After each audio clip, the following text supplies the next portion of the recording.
Estafas piramidales hay muchas, como por ejemplo Omega Pro, pero la que te voy a contar a continuación es considerada la más grande de Latinoamérica. Surgió en Perú y fue creada por un cusqueño, Carlos Manrique Carreño, considerado por muchos como el más grande estafador del Perú.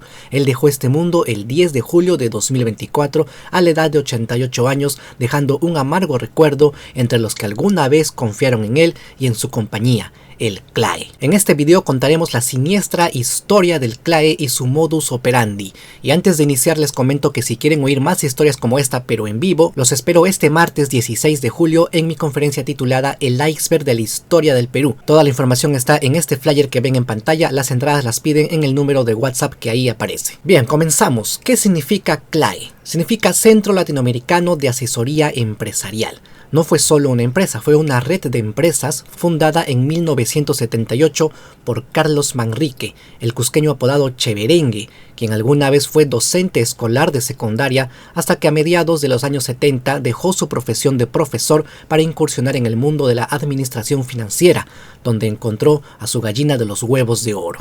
¿Cómo funcionaba su esquema piramidal? Para saber eso hay que contar cómo surgió. Manrique, antes de dedicarse a esto, dictaba cursos de matemática y también era profesor particular. Había estudiado educación en la Universidad de La Cantuta. Convirtió su casa en una pequeña academia donde recibía alumnos para impartirles lecciones de matemáticas. Su pequeña academia luego evolucionó para convertirse en un centro de asesoría de tesis. Luego de asesorar tesis, comenzó a asesorar proyectos de inversión. Así fundó el CLAE en 1978, el Centro Latinoamericano de Asesoría Empresarial. Asesoraba a gente que tenía ideas de negocio y proyectos de inversión. Sus clientes presentaban proyectos que requerían financiación. Había muy buenos proyectos, pero a veces no había dinero para llevarlos a cabo. En estos casos, lo normal era que el inversionista pida prestado dinero al banco, y cuando el proyecto rinda frutos, se paga al banco con sus respectivos intereses. Aquí Manrique tiene la siguiente idea. En lugar de prestarse dinero del banco, ¿por qué no mejor ser el banco?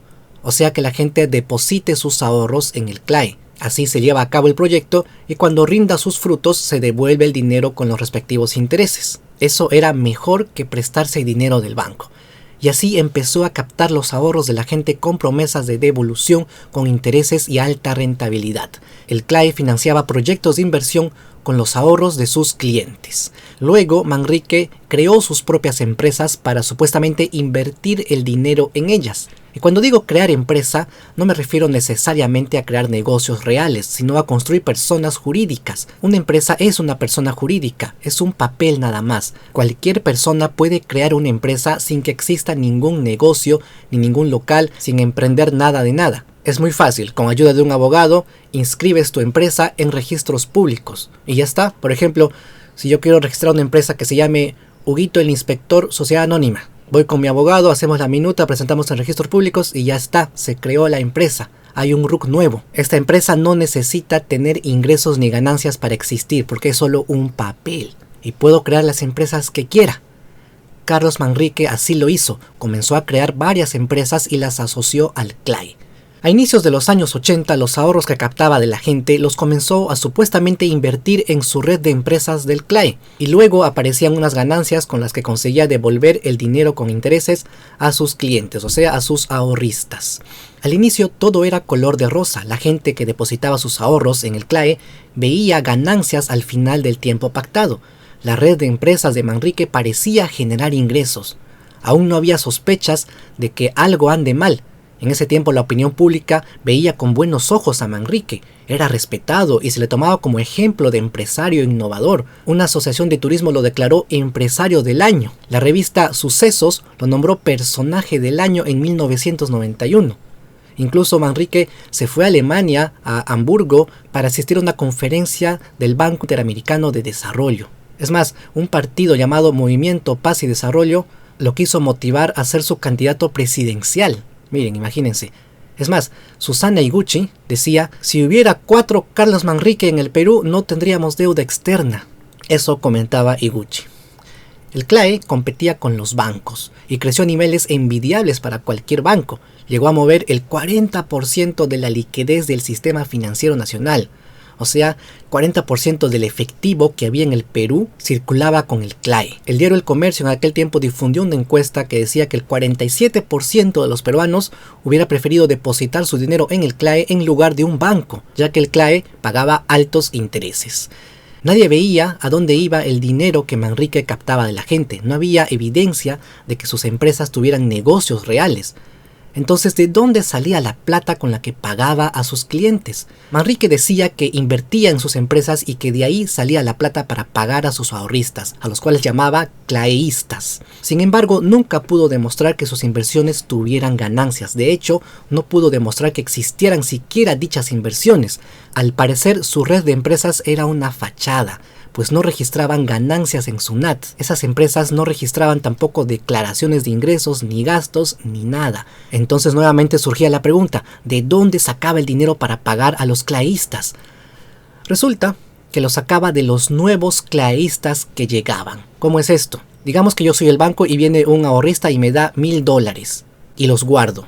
Luego vienen 2 ahorristas y me dan cada uno 1000. Entonces, para pagarle al primero, uso el dinero de los nuevos que han llegado, y para pagar a esos nuevos tengo que esperar que lleguen otros más. O sea, el requisito es que venga más y más gente. Eso es el concepto de pirámide. Pero si dejan de llegar más personas, entonces la pirámide se desploma. Siempre tiene que haber más y más gente en la base. Es por eso que al ser el requisito que venga más gente, los claeístas se veían motivados a pasar la voz a sus amigos, familiares y a toda gente que pudiera, pues era la única forma de que su dinero rinda frutos. Pero todos sabemos que una pirámide se desploma cuando deja de llegar clientes, o sea, cuando deja de haber ahorristas en la base de la pirámide. La Superintendencia de Banca y Seguros ya sospechaba que había algo turbio ahí, y propuso que el CLAE se formalice como empresa bancaria. CLAE empezó el proceso para integrarse al sistema financiero formal, pero no podía lograrlo porque debía demostrar en qué invertía el dinero y no tenía cómo sustentar eso. En una entrevista, Carlos Manrique dijo que exportaba textiles, que fabricaba máquinas de gimnasio, que vendía artesanías, pero cuando se le preguntó dónde estaban esos negocios, dijo: aquí no están, están en el extranjero, en Chile, en Brasil y en Estados Unidos. Pero nunca hubo evidencia de que existieran esos negocios. Por lo tanto, al no poder explicar qué hacía con los ahorros de los claeístas, su compañía nunca logró formalizarse. En 1993, las investigaciones condujeron al descubrimiento de la estafa. Para entonces, el CLAE captaba $200 millones anuales.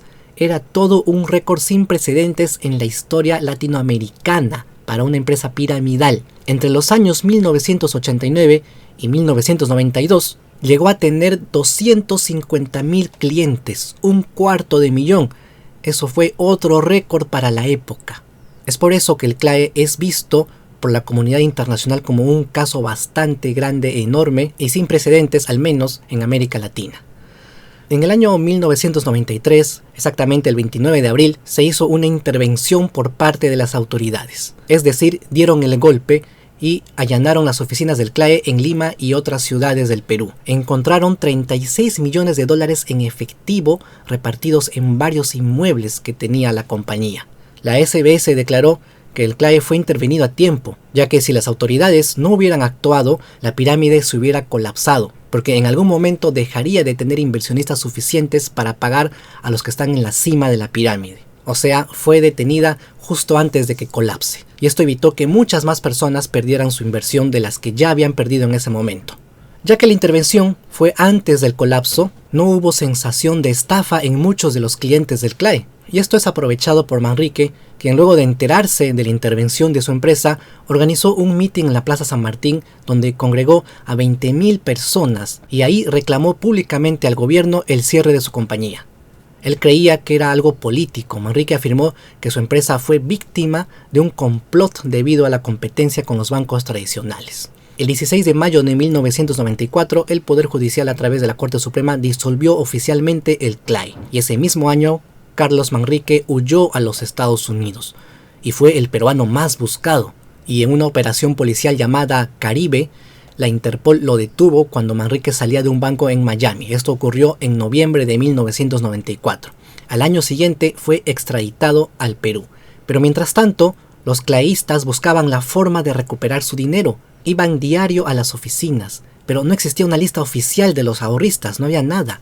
Algunos claeístas le echaban la culpa al gobierno por cerrar una empresa que ellos consideraban legítima y que por culpa del cierre perdieron su dinero. Otros, sin embargo, se convencieron de que realmente existía una estafa por parte de esta empresa.